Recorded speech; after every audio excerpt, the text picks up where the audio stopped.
अच्छी और सच्ची खबरों में शुरुआत हम करेंगे 74वें गणतंत्रता दिवस के जश्न से। आज पूरा देश धूमधाम के साथ गणतंत्र का जश्न मना रहा है। इस मौके पर कर्तव्य पथ पर हिंदुस्तान की आन बान शान की झलक पूरी दुनिया ने देखी है और साथ ही देश की कला और संस्कृति का अनूठा संगम भी परेड में नजर आया। राजपथ के कर्तव्य पथ में तब्दील होने के बाद पहली बार वहां परेड हुई, जिसमें सेंट्रल विस्टा के पुनर्विकास के लिए काम करने वाले श्रमिकों को भी परिवार संग परेड में आमंत्रित किया गया।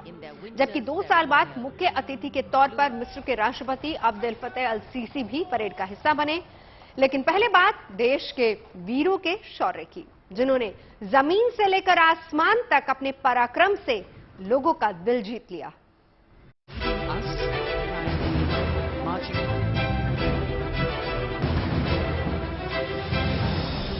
शानदार परेड।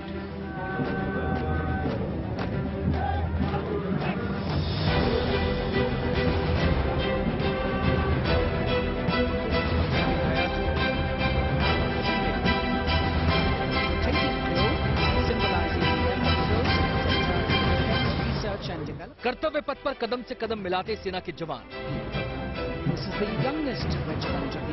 हिंदुस्तान की ताकत, शौर्य और अनुशासन का परिचय दे रहे हैं। मैकेनाइज्ड इन्फेंट्री रेजिमेंट की कदमताल देखिए।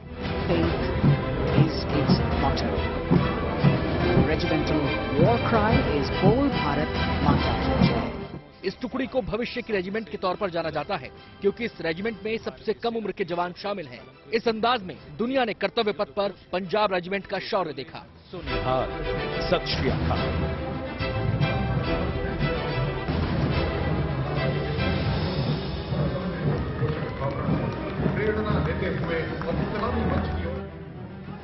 इसके बाद बारी आई मराठा लाइट इन्फेंट्री रेजिमेंट की।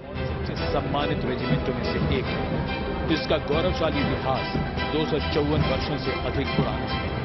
युद्ध घोष बोल छत्रपति शिवाजी महाराज की जय। डोगरा रेजिमेंट, बिहार रेजिमेंट का जोशीला मार्च भी जबरदस्त था। Dogra regiment, the motto of the regiment is कर्तव्यम अन्वात्मा, which means duty before death. सैन्य टुकड़ियों के साथ ही बैंड दस्तों ने जोशीली धुन से पूरे कर्तव्य पथ को मंत्रमुग्ध कर दिया। At कर्तव्य पथ, the combined band of अब कर्तव्य पथ पर नारी शक्ति का परिचय देती इस अद्भुत तस्वीर को निहारिए। रक्षा मंत्रालय और संस्कृति मंत्रालय ने सांस्कृतिक उत्सव वंदे भारतम की मनमोहक तस्वीर दुनिया के सामने प्रस्तुत की। इस प्रस्तुति में कुल 479 कलाकारों ने भाग लिया। Bureau report, good news today.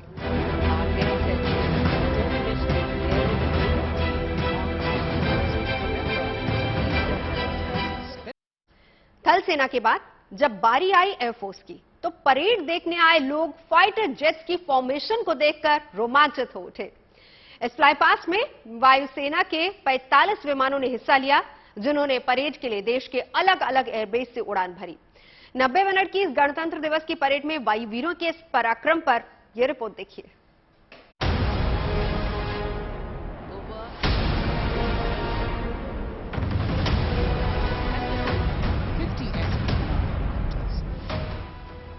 आसमान में हिंदुस्तान के पराक्रम का ये प्रमाण है। वायुसेना के वायुवीरों ने कर्तव्य पथ के ऊपर फ्लाई पास्ट के दौरान जब हवा में हैरतअंगेज फॉर्मेशन बनाए, तो दिल्ली से लेकर देश के दूर दराज इलाकों में मौजूद हर भारतीय गर्व और स्वाभिमान से भर उठा। पूरी दुनिया भारत के इस शौर्य और प्रचंड शक्ति को देख दंग रह गई। राफेल, सुखोई पर निशाना लगा सकता है। इसके बाद बारी आई तिरंगा फॉर्मेशन की। 5 सारंग विमानों ने मिलकर आसमान में तिरंगा लहराया। कोहरे की चादर में लिपटे आसमान के बावजूद 150 किलोमीटर की रफ्तार से सारंग विमानों ने अपनी प्रचंड शक्ति दिखाई। और फिर शुरू हुआ दिल की धड़कनें थाम देने वाला फ्लाई पास्ट। 4 राफेल विमानों ने 415 किलोमीटर की रफ्तार से जब नेत्र फॉर्मेशन में फ्लाई पास्ट करना शुरू किया, तो इसकी गर्जना से दुश्मनों के दिल भी दहल गए होंगे। आसमान के इस अभेद्य योद्धा के आने से वायुसेना की ताकत कई गुना बढ़ गई है। मीटियोर, हैमर, स्कैल्प जैसी घातक मिसाइलों से लैस राफेल का साथ एक airborne early warning and control विमान ने दिया। और अब देखिए सुखोई 30 विमानों का भीम फॉर्मेशन। भीम की ही तरह बलशाली, दुश्मनों को मिट्टी में मिला देने वाली क्षमता। दोनों ओर एक एक सुखोई और बीच में एक C-17 ग्लोब मास्टर। देश की धड़कन बढ़ाने वाले इस फ्लाई पास्ट के दौरान कर्तव्य पथ पर मौजूद सभी लोगों की आंखें वायुवीरों की इन हैरत अंगेज करतबों को हैरत भरी नजरों से देखती रहीं। और आसमान में एक के बाद एक विमान अपने। और अब देखिए फ्लाई पास्ट की ये आखिरी जुगलबंदी। 6 जैगुआर विमानों ने एक खास फॉर्मेशन में उड़ान भरी, जिसे अमृत फॉर्मेशन कहा गया। कर्तव्य पथ पर वायुसेना की जाबाज वायुवीरों का प्रचंड शक्ति से भरा हैरतअंगेज प्रदर्शन हिंदुस्तान की आसमानी शक्ति की बस एक नुमाइश है, लेकिन दुश्मनों को अपनी ताकत दिखाने के लिए काफी। Bureau report, good news today. तो एक तरफ 74वें गणतंत्र दिवस पर हमारी सैन्य ताकत ने पूरी दुनिया का ध्यान अपनी तरफ खींचा, वहीं दूसरी तरफ हिंदुस्तान की कला और संस्कृति की झलक भी 23 झांकियों में नजर आई। इन झांकियों के जरिए भारत की समृद्ध सांस्कृतिक विरासत को दिखाने की कोशिश की गई। हर साल हमें गणतंत्र दिवस की परेड में कुछ न कुछ नया दिखता है, जो इस समारोह का आकर्षण बनता है। इस बार भी बहुत कुछ ऐसा था जो पहली बार हो रहा था।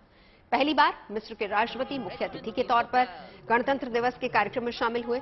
मिस्र की सैन्य टुकड़ी भी पहली बार परेड में शामिल हुई। बीएसएफ का महिला ऊंट दस्ता भी पहली बार परेड का हिस्सा बना। इस बार स्वदेशी फील्डगन से 21 तोपों की पारंपरिक सलामी दी गई।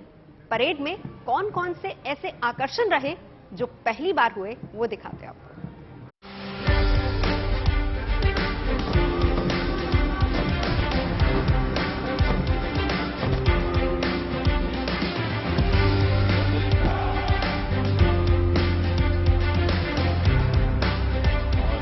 थल सेना का शौर्य, वायुसेना का पराक्रम, नौसेना का दम। ऊंचा कार्यक्रम मेक इन इंडिया की थीम पर केंद्रित रहा। उन हथियारों ने सबसे ज्यादा लोगों का ध्यान अपनी ओर खींचा जिन्हें मुल्क में ही बनाया गया है। Bureau report, good news today. कर्तव्य पथ पर 74वें गणतंत्र दिवस परेड के अलग अलग रंग देखने को मिले। और इसके बाद अब हम आपको अटारी बॉर्डर भी लिए चलते हैं, जहां बॉर्डर सिक्योरिटी फोर्स के जवानों ने अटारी सरहद पर बनी गैलरी में तिरंगा फहराया। फिर बीएसएफ ने पाकिस्तान रेंजर्स को मिठाई खिलाई और इसके बाद हजारों लोगों की मौजूदगी में बीटिंग रिट्रीट सेरेमनी हुई, जिसमें बीएसएफ जवानों का शौर्य देखने लायक था।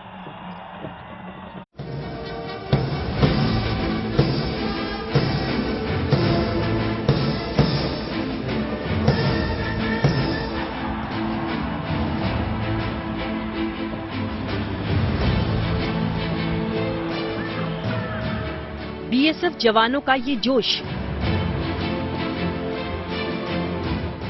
और देशभक्ति के नारे लगाते लोग। ये तस्वीरें हैं अटारी बॉर्डर, जहां 74वें गणतंत्र दिवस के मौके पर आयोजित बीटिंग रिट्रीट समारोह के दौरान पूरा माहौल भारत माता की जय, वंदे मातरम और हिंदुस्तान जिंदाबाद के नारों से गूंज उठा। हजारों लोगों के इस उत्साह को देखकर बीटिंग रिट्रीट समारोह का हिस्सा बने बीएसएफ जवानों का जोश भी देखने लायक था। इन जवानों के चेहरे पर देशभक्ति का भाव, पैरों और बाजुओं में बिजली सी फुर्ती देखकर वहां मौजूद दर्शक भी रोमांच से भर उठे। हालांकि समारोह का आयोजन रोज होता है, लेकिन स्वतंत्रता दिवस और गणतंत्र दिवस के मौके पर इस समारोह की रौनक कुछ और ही होती है। इस दिन देश ही नहीं बल्कि विदेश से भी लाखों लोग इसे देखने के लिए आते हैं और इस बार भी ऐसा ही हुआ। इन दर्शकों में कोई देशभक्ति के जोशीले गीतों पर झूमता दिखा,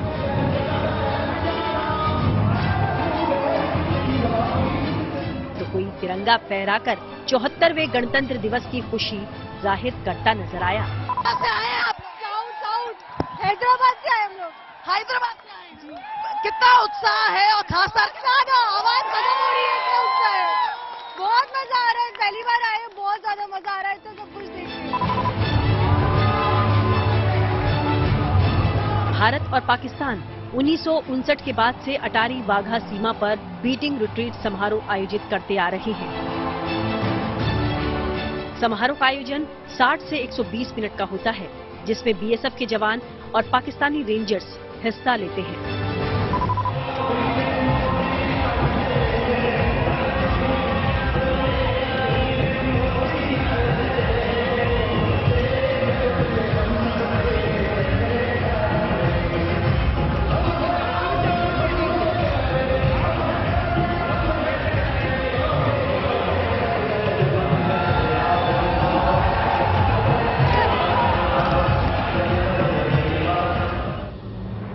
इस दौरान दोनों देशों की सीमा पर गश्त करने वाले जवान अपने अपने राष्ट्रीय ध्वज को सुबह फहराते हैं और शाम को सूरज ढलने से पहले झंडे को उतारा जाता है।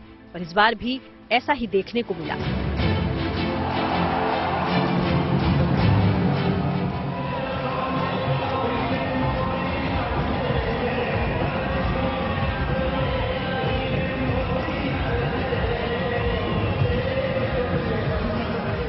इस दौरान बीएसएफ के बैंड ने भी देशभक्ति की धुन बजाकर 74वें गणतंत्र दिवस के इस जश्न को 2 गुना कर दिया।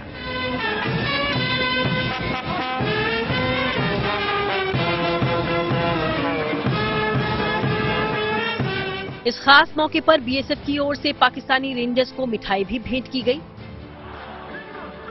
साथ ही बीएसएफ की तरफ से देशवासियों को गणतंत्र दिवस की बधाई दी गई।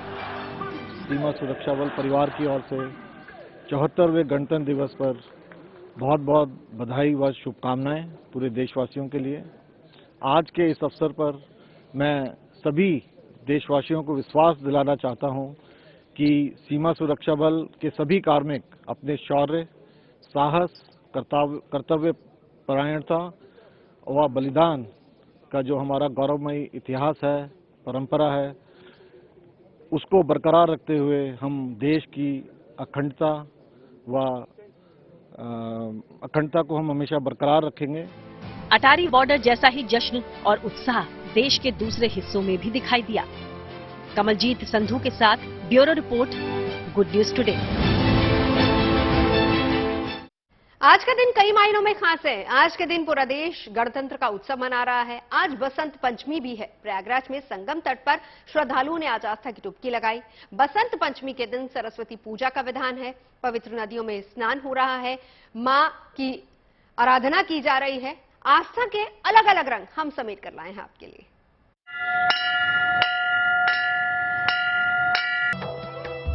बसंत पंचमी पर देश भर में ज्ञान की देवी की पूजा अर्चना हुई।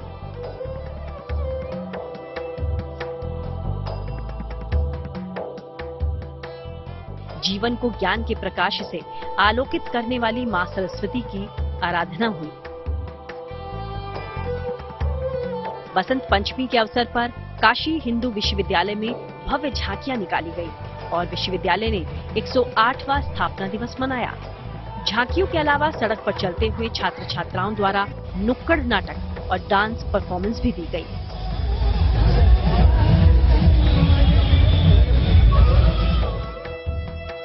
काशी में मां सरस्वती का 12 रूपों वाला मंदिर भी है। दावा किया जाता है कि पूरे उत्तर भारत में अपने आप में ऐसा अनोखा मंदिर काशी में ही है।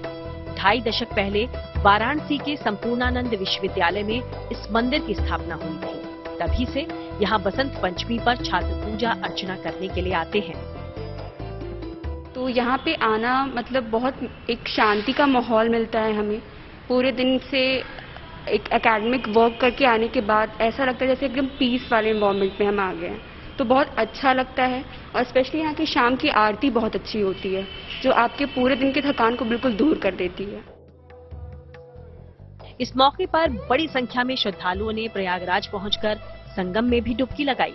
मान्यता है कि प्रयागराज में पवित्र गंगा, यमुना और अदृश्य सरस्वती का मिलन होता है। बसंत पंचमी पर माघ मेले के दौरान देश भर से लोग प्रयागराज पहुंचते हैं और संगम में स्नान के बाद मां सरस्वती से ज्ञान और विवेक की कामना करते हैं। श्रद्धा में प्रश्न और विरोध और वियोग नहीं होता। ये माँ गंगा की ये आज हमको 3 गंगा का स्नान करने का लाभ हुआ। आकाश गंगा का, पाताल गंगा का और मृतलोक की गंगा का। इसलिए ऊपर की भी गंगा हमें आनंद दे रही थी और जाह्नवी का लाभ प्राप्त हो रहा था। और आज जो ज्ञान की गंगा है माँ सरस्वती, उनकी धारा में भी हम सब स्नान कर रहे थे। आधी रात से ही संगम किनारे श्रद्धालुओं का जत्था जमा होने लगा। सुबह होते होते संगम तट पर मानो भक्तों का सैलाब सा आ गया हो। आज गणतंत्र दिवस है, 26 जनवरी है, छुट्टी का दिन है। लोगों के आने की संख्या में इजाफा होता भी नजर आ रहा है। पुलिस की टीम, जो माघ मेले के रिस्पॉन्सिबल अधिकारी हैं, उनकी टीम्स भी यहां पर लगी है। आपको तमाम यहां पर दिखेंगे घोड़े पर सवार पुलिसकर्मी, भूले भटके रैन बसेरे भी यहां पर लगाए गए हैं। अब आस्था की एक दूसरी तस्वीर दिखाते हैं। ये तस्वीरें मोक्ष नगरी वाराणसी की हैं, जहां बसंत पंचमी के मौके पर गंगा में आस्था की डुबकी लगाने के लिए भारी संख्या में श्रद्धालु पहुंचे। वाराणसी का घाट हो या संगम तट का नजारा एक जैसा है। प्रयागराज और वाराणसी में भक्तिभाव में लीन श्रद्धालु आस्था की डुबकी लगा रहे हैं। प्रयागराज से समर्थ श्रीवास्तव के साथ bureau report, good news today. आज का दिन इसलिए भी खास है क्योंकि देश को कोरोना के खिलाफ एक और हथियार मिल गया है। कोवैक्सीन, कोविशील्ड के अलावा बूस्टर डोज के तौर पर बाजार में आज से भारत बायोटेक की इंटरनेशनल कोविड वैक्सीन एनकोवैक भी उपलब्ध होगी, जिसके बाद 18 साल से ऊपर के लोगों को बूस्टर डोज लगने का रास्ता साफ हो गया है। सबसे पहले नेजल वैक्सीन को प्राइवेट अस्पतालों में उपलब्ध करवाया जाएगा, जिसके लिए लोगों को 800 रुपए चुकाने होंगे। बाद में ये वैक्सीन सरकारी अस्पतालों में 325 रुपए में उपलब्ध होगी।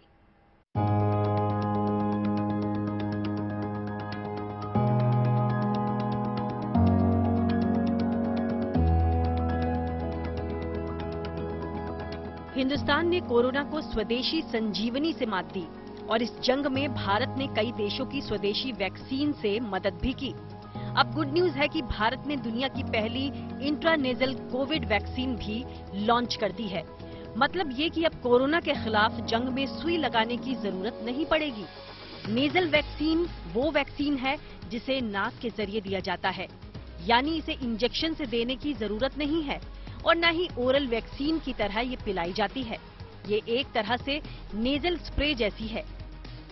डीसीजीआई ने इंट्रा नेजल कोविड वैक्सीन को 18 साल से ऊपर के लोगों के लिए मंजूरी दी है। भारत बायोटेक की इस वैक्सीन का नाम एनकोवैक है। कोरोना की वैक्सीन को लेकर एक और गुड न्यूज आ चुकी है। भारत बायोटेक की नेजल वैक्सीन आज 26 जनवरी यानी कि गणतंत्र दिवस पर भारत बायोटेक ने इसको लॉन्च कर दिया है। जितने भी लोग जिन्होंने अपनी तीसरी यानी कि प्रिकॉशन डोज भारत में नहीं लगाई है, उनके लिए ये वैक्सीन काफी अच्छी साबित हो सकती है, क्योंकि ये नेजल वैक्सीन है और इसमें बिल्कुल भी सुई का इस्तेमाल नहीं किया जाएगा। भारत बायोटेक काफी समय से एक नेजल वैक्सीन लाने की कोशिश कर रहा था, जो भारत में नहीं पूरे विश्व में पहली ऐसी कोरोना वायरस की वैक्सीन है जो नाक में एक तरफ 4 ड्रॉप्स और दूसरी तरफ 4 ड्रॉप्स लेने से अपना काम कर देगी। कोरोना समेत ज्यादातर वायरस म्यूकोसा के जरिए शरीर में दाखिल होते हैं। म्यूकोसा नाक, फेफड़ों, पाचन तंत्र में पाए जाने वाला चिपचिपा पदार्थ होता है। नेजल वैक्सीन सीधे म्यूकोसा में ही इम्यून रिस्पॉन्स पैदा करती है, जबकि मस्कुलर वैक्सीन ऐसा नहीं कर पाती। वैक्सीन की सबसे बड़ी खासियत ये होगी कि ये ब्रॉड स्पेक्ट्रम इम्यूनिटी प्रोवाइड करेगा किसी भी व्यक्ति को। लोकल लेवल पे इम्यूनोग्लोबुलिन ए, IgA दोनों का निर्माण होगा शरीर में और इससे वायरस से लड़ने की क्षमता बढ़ेगी। सबसे इम्पोर्टेंट स्टेप है जो एंट्री पॉइंट है, वहां पे ही वायरस को ये न्यूट्रलाइज करेगा। कोरोना की वैक्सीन को लेकर भारत ने रिकॉर्ड काम किया है। हमने अपने लोगों के साथ साथ दूसरे देशों को भी वैक्सीन की सप्लाई की है।